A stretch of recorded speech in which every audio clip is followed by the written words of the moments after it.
हार्दिक स्वागत अभिनंदन आपके अपने YouTube channel GK Anil Saran में। कक्षा 11 के लिए भौतिक भूगोल विषय में अपने भू आकृतिक प्रक्रियाएं पढ़ रहे थे, जिसमें हमने ये जाना कि भू आकृतिक प्रक्रियाएं क्या होती हैं और ये किस प्रकार की होती हैं। एक वीडियो इस अध्याय से जुड़ा हुआ अपने पीछे बना चुके हैं। वो वीडियो अगर आपने अभी तक नहीं देखा है, जो कि इस पाठ का परिचय वीडियो है, वो उसको आप देख लें। वो इस चैनल की प्लेलिस्ट में आपको मिल जाएगा। कक्षा 11 की प्लेलिस्ट है, उसमें मिल जाएगा आपको। पहले उसको आप अच्छी तरह देख लें, समझ लें, तो ये अगला टॉपिक आपके और अच्छी तरह से समझ में आएगा। इस चैनल को पहली बार विजिट कर रहे हैं तो सब्सक्राइब करना ना भूलें और पास में दिया गया बेल आइकन भी दबाएं, ताकि जैसे ही नया वीडियो अपलोड किया जाए तो उसकी सूचना मिल जाए, क्योंकि इस चैनल पे समय समय पर नए वीडियो डाले जाते हैं। तो चलिए देर ना करते हुए आज का टॉपिक हम शुरू करते हैं, जिसमें अपने इन्हीं भू आकृतिक जो प्रक्रियाएँ हैं इनको और डिटेल से पढ़ते हैं। देखिए, भू आकृतिक प्रक्रियाएँ क्या होती हैं, हम थोड़ा दोहरा लें। भू आकृतिक प्रक्रियाएँ ऐसी प्रक्रियाएँ होती हैं जिनकी वजह से हमारे भूतल के विन्यास में परिवर्तन आता है, या हम सीधे शब्दों में कह सकते हैं कि ऐसे बल या ऐसी क्रियाएं जिनकी वजह से हमारे धरातल में परिवर्तन आए, वो बल या वो क्रियाएं भू आकृतिक क्रियाएं प्रक्रियाएं कहलाती हैं। और इस प्रकार की क्रियाएं या इस प्रकार के जो बल हैं वो दो तरह के होते हैं, एक तो बहिर्जनिक बल और एक अंतर्जनित बल। तो अंतर्जनित बल क्या होते हैं? जो अंदर से उत्पन्न होते हैं वो अंतर्जनित बल हैं, और जो बल पृथ्वी को बाहर से प्रभावित करते हैं हमारी भूप्रकृति को, वो बाह्य बल कहलाते हैं। तो आज अपने इनको डिटेल से पढ़ते हैं। तो देखिए, सबसे पहले अपने देखते हैं अंतर्जनित प्रक्रियाएं क्या होती हैं। अंतर्जनित प्रक्रियाएं वो प्रक्रियाएं हैं जो अंदर के बलों से प्रभावित होती हैं हमारी भूप्रकृति। उन बलों को, उन क्रियाओं को अंतर्जनित प्रक्रियाएं कहा जाता है। तो देखिए, यहाँ स्पष्ट लिखा हुआ है, पृथ्वी के अंदर से निकलने वाली ऊर्जा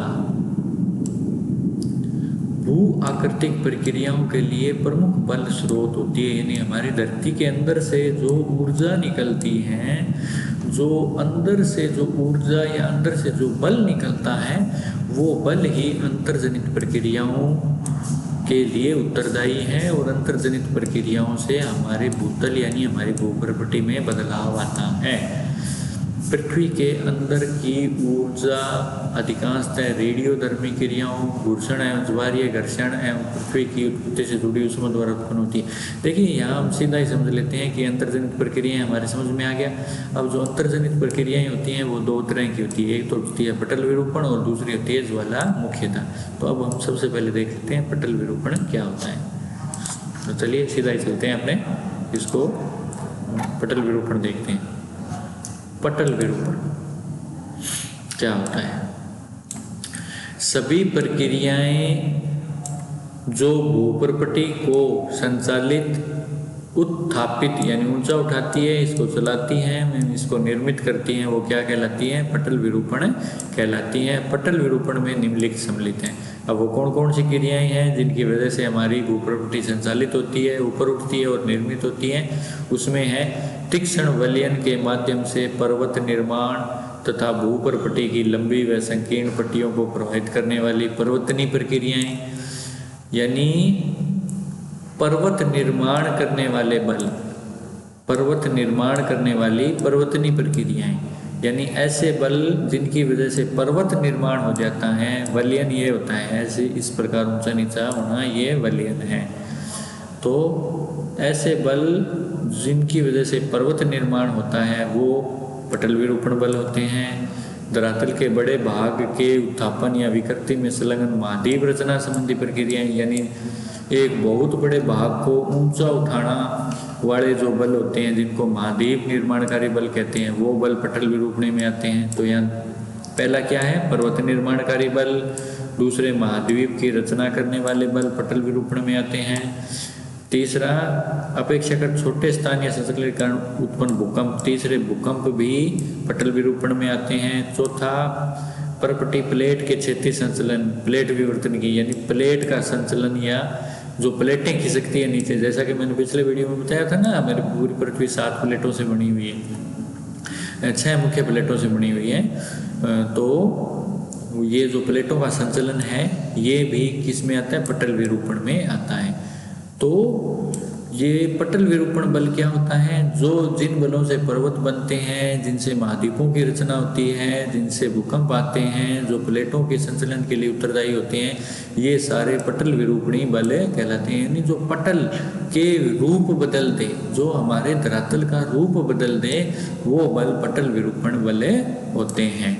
और ये क्या है, ये सारे पृथ्वी के अंदर उत्पन्न होते हैं, इसलिए इनको अंतर्जनित भू आकृतिक प्रक्रियाएं बोला जाता है।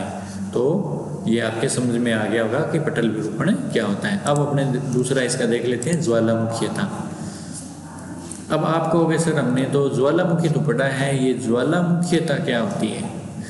देखिए इन दोनों में फर्क है, ज्वालामुखीयता और ज्वालामुखी में फर्क है। यहाँ नीचे भी देखो दिया हुआ है क्वेश्चन, ज्वालामुखीयता व ज्वालामुखी शब्दों में भेद करें। ज्वालामुखी का मतलब क्या होता है, ज्वालामुखी का मतलब होता है कि विस्फोट के साथ अंदर से पिघली हुई चट्टानों का निकलना ज्वालामुखी है।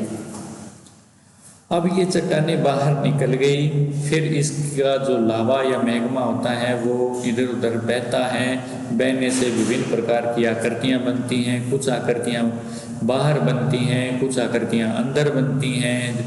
अंदर की जैसे कि फेकोलिथ, लेकोलिथ, सील्डाइक, बाहर की जैसे कि हमने विभिन्न प्रकार की जो ज्वालामुखी के समय हमने आकृतियाँ पढ़ी थी कि ज्वालामुखी के ठंडा होने से जैसे कि लावा पठार, लावा शंकु, सीटर शंकु, सील्ड शंकु, ये हमने पढ़े थे। कालडेरा पढ़ा था हमने, ठीक है।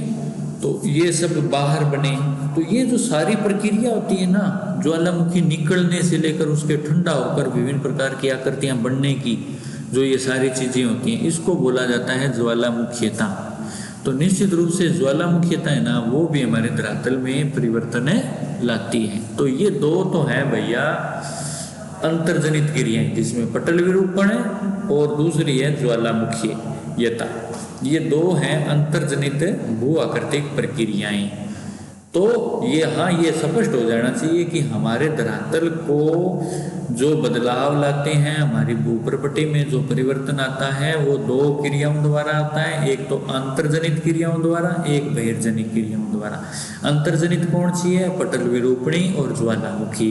पटल विरूपणी में हम पढ़ चुके हैं, पटल विरूपणी में पर्वत निर्माण करने वाली क्रियाएं, महाद्वीप निर्माण करने वाली बल या क्रियाएं, इसमें भूकंप आएगा, इसमें प्लेटों का संचलन आएगा, ये पटल विरूपणी है। दूसरा ज्वालामुखीयता में ज्वालामुखी निकलने से लेकर इसके विभिन्न प्रकार की आकृतियों को बनने की जो सारी क्रियाएं हैं, ये ज्वालामुखीयता में आएंगी, ठीक है। तो ये था हमारा अंतर्जनित भू आकृतिक प्रक्रियाएं।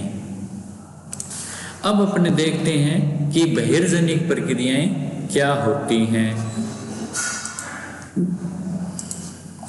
देखिए बहिर्जनिक प्रक्रियाओं के बारे में मैं आपको पहले भी हमने इस पे चर्चा की थी कि बहिर्जनिक प्रक्रियाएं या बल वो होते हैं जो पृथ्वी के बाहर कार्य करते हैं। इसके बारे में हमने एक बात और पढ़ी थी कि अंतर्जनित बल है ना, वो धरातल के निर्माणकारी बल हैं, जबकि बहिर्जनिक क्रियाएं या प्रक्रियाएं हैं वो विघर्षण बल होते हैं। यानी ये पृथ्वी के जो ऊपर जो भी आकृतियां बनी हुई है ना, उसको घिसने का काम करते हैं। तो और ये इनको ऊर्जा कहाँ से मिलती है, इनको ऊर्जा सूर्य से मिलती है। इसको हम सीधा ही चलते हैं कि बहिर्जनिक क्रियाओं में कौन कौन सी क्रियाएं आती हैं। तो चलिए थोड़ा यहाँ देख लेते हैं इसको कि धरातल पर विभिन्न प्रकार के जलवायु प्रदेश मिलते हैं। तो बहिर्जनिक भू आकृतिक प्रक्रियाएं भी एक प्रदेश से दूसरे प्रदेश में भिन्न भिन्न होती है। देखिए पूरे जो धरातल है ना हमारा, उसमें जलवायु एक सी तो है नहीं, मौसम एक सा तो है नहीं, कहीं मौसम कैसा ही है कहीं कैसा ही है। इसलिए ये जो मौसम का प्रभाव है ना, वो इन बाहिर्जनिक भू आकृतिक प्रक्रियाओं पर भी पड़ता है। इसलिए ये एक प्रदेश से दूसरे प्रदेश में भिन्न भिन्न होती है। तापमान, वर्षण, यानी ये दो महत्वपूर्ण कारक है, एक तो तापमान और दूसरा वर्षण यानी वर्षा। क्योंकि विभिन्न क्षेत्रों में तापमान भिन्न भिन्न होता है, विभिन्न क्षेत्रों में वर्षा भी भिन्न भिन्न होती है। इसलिए जो बहिर्जनिक भू आकृतिक प्रक्रियाएं हैं वो भी एक क्षेत्र से दूसरे क्षेत्र में भिन्न भिन्न होती हैं। तो यहाँ ये दो तत्व हैं जो कि इनको नियंत्रित करते हैं। किनको? बहिर्जनिक भू-आकृतिक प्रक्रियाओं को। दोबारा स्पष्ट कर दूं कि बहिर्जनिक भू-आकृतिक क्रियाओं पर जलवायु का प्रभाव पड़ता है। जलवायु के दो तत्व तापमान और वर्षण का प्रभाव पड़ता है। ये भिन्न भिन्न क्षेत्रों में भिन्न भिन्न होते हैं, इसलिए बहिर्जनिक भू-आकृतिक जो प्रक्रियाएं हैं वो भी भिन्न भिन्न क्षेत्रों में भिन्न भिन्न होती हैं। देखिए, सभी बहिर्जनिक भू-आकृतिक प्रक्रियाओं को एक सामान्य शब्दावली अनाच्छादन के अंतर्गत रखा जाता है। तो बहिर्जनिक जो भू-आकृतिक प्रक्रियाएं हैं उनमें क्या क्या शामिल होता है? उनमें शामिल होता है अपक्षय, हमने पढ़ा था। इनमें शामिल होता है अपरदन, इनमें शामिल होता है निक्षेपण, इनमें शामिल होता है वृत्त क्षरण। थोड़ा इसको मैं ऊपर लेता हूँ, यहाँ आपके समझ में आएगा। देखिए, बहिर्जनिक भू-आकृतिक क्रियाओं में क्या क्या आते हैं, यानी ऐसे कौन से बल हैं, ऐसी कौन सी क्रियाएं हैं जो पृथ्वी के बाहर घटित होती हैं जिनसे धरातल बदलता है। वो है अपक्षय, वो है अपरदन, वो है परिवहन, वो है वृत्त संचलन। अब अपक्षय क्या होगा? अपक्षय का मतलब होता है चट्टानों का टूटना। अपरदन का मतलब होता है चट्टानों का बहना। परिवहन का मतलब होता है चट्टानों का निक्षेपण आएगा यहाँ। अपरदन का मतलब तो परिवहन ही होता है, एक शब्द होता है निक्षेपण। निक्षेपण का मतलब होता है कि चट्टानों का जो जमाव है उसको निक्षेपण बोला जाता है। तो यहाँ तीन शब्द हैं, अपक्षय, अपरदन और निक्षेपण। ठीक, अपक्षय का मतलब तो होता है चट्टानों का टूटना, टूटकर चट्टानों का बहना अपरदन, और बहकर कहीं जाकर रुक जाना वो निक्षेपण। तो कटाव चट्टान का बोल रहा हूँ, चट्टान का कटाव, उसका बहाव और उसका जमाव। दोबारा सुने, चट्टान का कटाव, चट्टान का बहाव, चट्टान का जमाव, यानी चट्टान का अपक्षय, चट्टान का अपरदन, चट्टान का निक्षेपण। ये बहिर्जनिक क्रियाएं हैं तीनों, और इनको एक शब्द बोला जाता है इन तीनों के लिए, उसको बोला जाता है अनाच्छादन। चाहे तो अनाच्छादन कह दो, चाहे इसको अपक्षय, अपरदन, निक्षेपण कह लो, एक ही बात है। इन तीनों के लिए एक शब्द है अनाच्छादन। तो अनाच्छादन क्या है? अनाच्छादन है बहिर्जनिक क्रियाएं, यानी ये पृथ्वी के ऊपर रहकर काम करती हैं और ऊपर रहकर चट्टानों को तोड़ती रहती हैं। और वृत्त संचलन इसी का एक रूप है, अपरदन का ही। ठीक है, तो ये आपके निश्चित रूप से यहाँ समझ में आ गया होगा कि बहिर्जनिक क्रियाएं क्या होती हैं। तो बहिर्जनिक क्रियाएं अपक्षय, अपरदन और निक्षेपण होता है, जो कि पृथ्वी को ऊपरी जो आकृति है हमारी भूप्रपटि को, उसको ये परिवर्तित करती रहती हैं। तो आज के लिए इतना ही। कल के वीडियो में अपने अपक्षय के बारे में डिटेल से जानेंगे, अपरदन के बारे में और निक्षेपण के बारे में हम डिटेल से पढ़ेंगे। आज के वीडियो में इतना ही। निश्चित रूप से आपके ये समझ में आया होगा, ऐसी मुझे पूरी आशा है। चलिए मिलते हैं एक नए वीडियो में, तब तक के लिए धन्यवाद। जय हिंद, जय भारत।